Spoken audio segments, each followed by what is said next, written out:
Here with our Wednesday words. Well, not, I don't know, it's words of wisdom, but word tips, writing tips. That's it. Too early. Good morning, folks. Those of us who write think hard about the names we give our characters. We want those names to resonate. We want people to remember them. We want them to mean something. And names have been very important throughout history in literature. And perhaps the most famous character namer of all time was Charles Dickens, who created archetypes that stick with us today. Archetypes like Ebenezer Scrooge. When we refer to somebody as a Scrooge, we mean they're cheap. And that's because Charles Dickens created that archetype.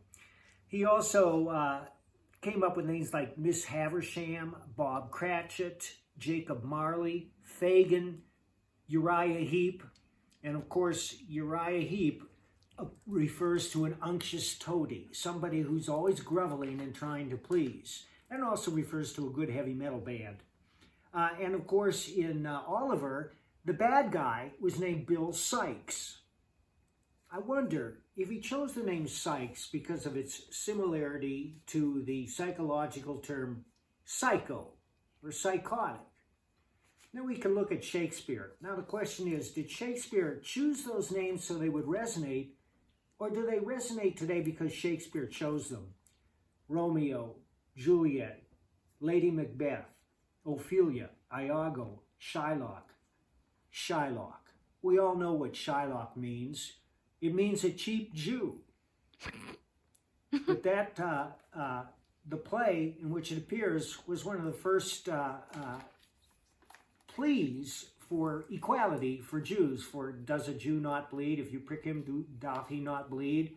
We all remember that, at least those of us who have a passing familiarity with Shakespeare, and those who don't, well, go see some Shakespeare. It's good for you. Herman Melville, another guy came up with great names. Moby Dick. I mean, that's passed into the public vernacular so that everybody knows that Moby Dick is a giant white whale, even if they don't know where it came from and are unfamiliar with the book. He created a narrator called Ishmael, one of the most famous opening lines in literature, "Call me Ishmael." Ishmael is named after Abraham's illegitimate son. I think that's why he chose it. And then there's Raymond Chandler, who's probably the godfather of the modern detective novel. He came up with Philip Marlowe and Doghouse Riley. Oh, Doghouse Riley is a name that's going to stick in your craw forever. And then there's Dashiell Hammett, who created Sam Spade. Sam Spade, could there be a more perfect name for a detective? Then we come to comic book characters. And, you know, a lot of us are making comics, and before we launch a new character, we think long and hard, what should we name him? How can we name that character that will become iconic and will stay lodged in your memory?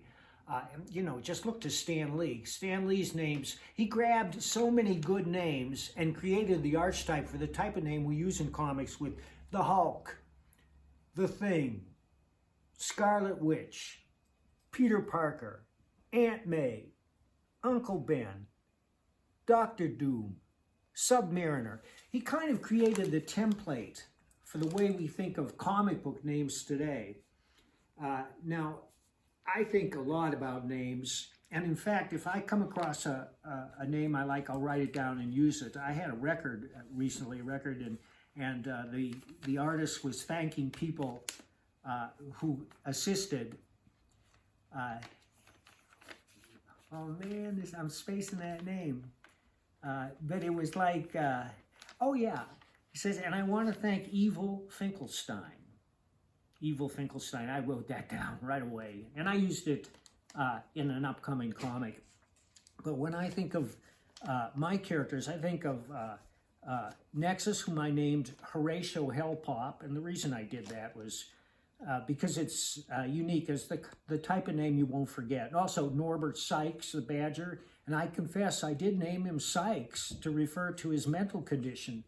Although he's not psychotic, he's a multiple personality. I have written a series of crime novels, which were influenced by Raymond Chandler and Dashiell Hammett, among others.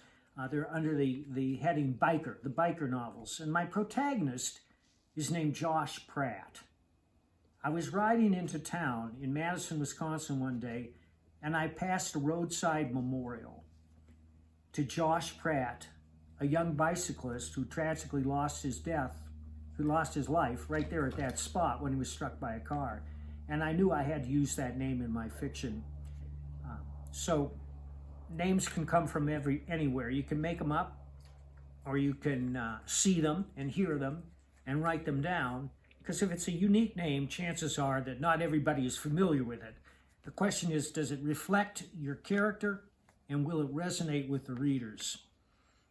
Once again, I urge everybody to carry a tablet and a pen with them at all times, and to write down anything they find interesting, including names. All right, great. That's a great tip. Any other tips for the day? Words of wisdom?